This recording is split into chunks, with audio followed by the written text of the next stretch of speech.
Assalamualaikum warahmatullahi wabarakatuh. Perkenalkan kami mahasiswa Universitas Muhammadiyah Malang ingin mempresentasikan analisis deskriptif tingkat kepuasan pengguna jalan di Kota Malang. Sebelumnya kami dari Fakultas Teknik jurusan Informatika ingin memperjelas mata kuliah laporan akhir tugas besar mata kuliah statistik dan probabilitas. Sebelum kita memulai presentasi pada kali ini, izinkan saya memperkenalkan saya dan rekan-rekan saya. Saya perkenalkan, nama saya Sigit Novrianto, NIM 2024 103701100500. Kemudian ada rekan saya M. Rizky Ananda, NIM 2024 103701100508. Dan terakhir ada rekan saya Muhammad Arsyad Al-Hakim dengan NIM 2024 103701100522. Ada poin penting yang ingin kami bahas, yaitu adalah permasalahan, ada juga metode penelitian, kemudian ada hasil analisis deskriptif, dan juga inferensial sebagai pendukung, kemudian ada penutup dan kesimpulan. Oke, untuk poin pertama, saya serahkan kepada rekan saya, Muhammad Arsyad Al-Hakim, untuk menjelaskan permasalahan. Poin yang pertama yaitu permasalahan. Jadi seiring berkembangnya Kota Malang sebagai kota pendidikan, pariwisata, dan ekonomi, volume lalu lintas mengalami peningkatan yang cukup signifikan.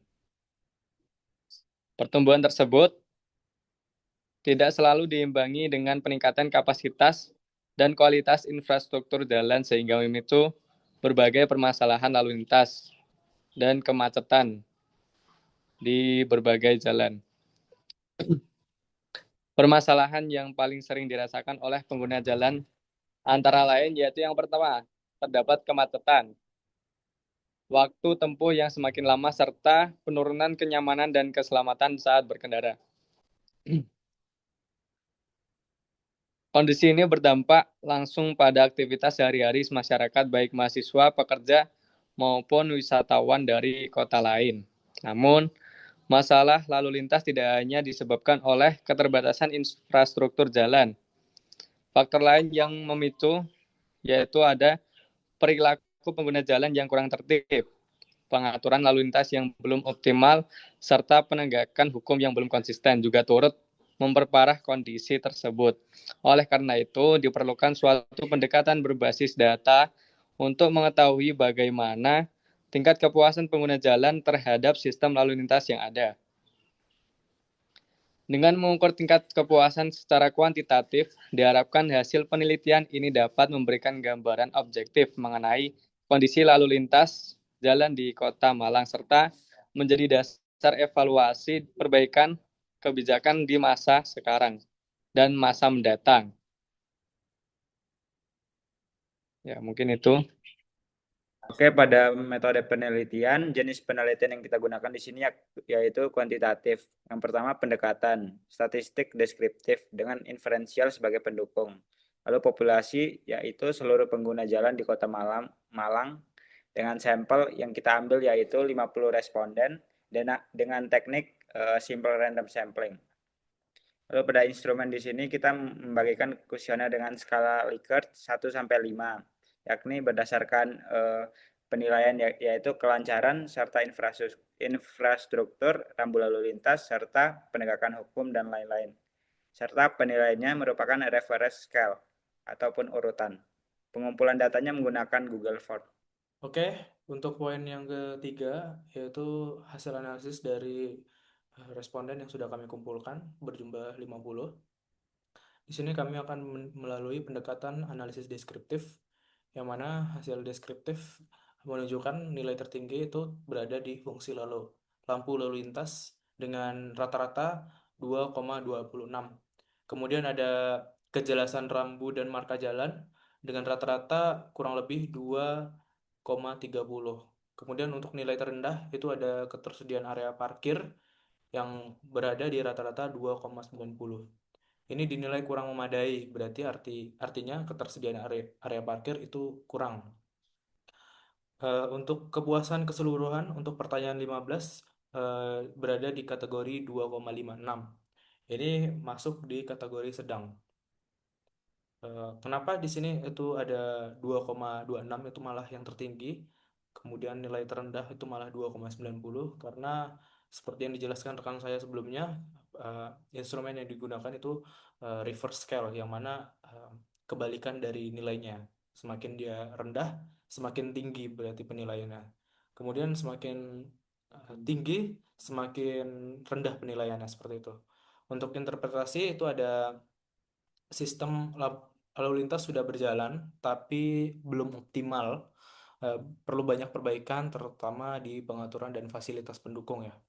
Nah, data deskriptif ini menunjukkan masalah masalah itu bersifat umum, bukan individual. Karena kami menggunakan min atau rata-rata, maka masalah ini bersifat umum ya, seperti itu. Kemudian ini ada data visual. Eh, Ini ada resume deskriptif kepuasan pengguna jalan Kota Malang, yang mana di sini ada memang komposisi responden ini ada 50 ya, pelajar dan pekerja. Pekerja itu ada 3, dan untuk mahasiswa itu ada 47 orang, karena memang eh, Google Form-nya diberikan kepada rekan-rekan yang ada di eh, kampus, sekitar kampus, seperti itu. Ini merupakan donut chart ya, atau pie chart. Kemudian di sini ada distribusi persepsi kepuasan pengguna jalan Kota Malang. Ini ada persepsi kolektif, yaitu pertanyaan 1 sampai pertanyaan 15 yang menggunakan 100% bar chart.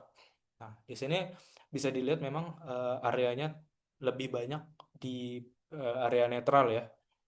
Nah, berarti secara distribusi kepuasan pengguna jalan ini bisa dibilang netral atau sama sama untuk tingkat kepuasannya. Di sini juga kesimpulan umum di sini persepsi pengguna kota Jalan Malang didominasi oleh kategori netral 33,5%. Akumulasi penilaian negatif mencapai 40,8%, sedangkan persepsi positif hanya 19,7%. Di sini bisa dilihat sangat sedikit ya. Tapi untuk dibandingkan persepsi setuju dengan tidak setuju, lebih besar sangat tidak setuju ya, seperti itu. Oke, selanjutnya untuk poin selanjutnya akan dijelaskan oleh rekan saya, M. Rizky Ananda. Lalu pada poin selanjutnya yaitu analisis inferensial. Hasil utama inferensial ini yakni perbandingan kelompok Lalu pada poin selanjutnya analisis inferensial. Hasil utama inferensial yaitu perbandingan kelompok responden, yaitu mahasiswa dan pekerja itu sendiri. Lalu hasil analisis yang pertama, tidak ditemukan perbedaan signifikan dalam tingkat kepuasan dan pola penilaian antar kelompok relatif sama. Lalu interpretasi inferensial yaitu permasalahan lalu lintas itu sendiri yang dirasakan secara merata oleh berbagai kelompok pengguna jalan. Pada implikasi perbaikan sistem lalu lintas perlu dilakukan secara menyeluruh. Tidak cukup jika hanya menargetkan kelompok tertentu.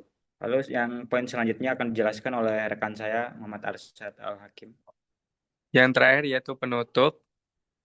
Kesimpulan dari laporan yang telah kita buat, laporan penelitian, yang pertama yaitu tingkat kepuasan pengguna jalan di Kota Malang berada pada kategori sedang dan rendah.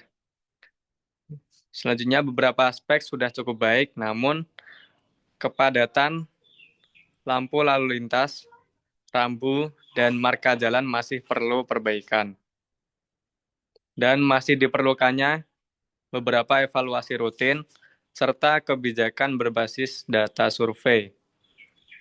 Adapun saran yaitu pemerintah daerah meningkatkan pengawasan lalu lintas, memperbaiki manajemen parkir, serta mengevaluasi evaluasi fasilitas pendukung. Dan penelitian selanjutnya yaitu jumlah responden lebih besar dan metode statistik lebih kompleks. Mungkin cukup itu. Penutup dari saya kembalikan ke moderator. Oke, mungkin itu saja presentasi dari kami. Sebagai pengingat bahwa memang untuk survei atau cara kita berbenah di pengguna jalan itu perlu data survei, yang mana ini bisa jadi referensi, tapi tidak hanya menjadi patokan ya. Karena mungkin metode statistik kami masih tergolong sederhana, seperti yang dijelaskan rekan saya sebelumnya juga, ya, bahwa kita perlu metode statistik yang lebih kompleks. Sekian dari presentasi dari kami. Maaf apabila ada kesalahan. Saya tutup. Wassalamualaikum warahmatullahi wabarakatuh.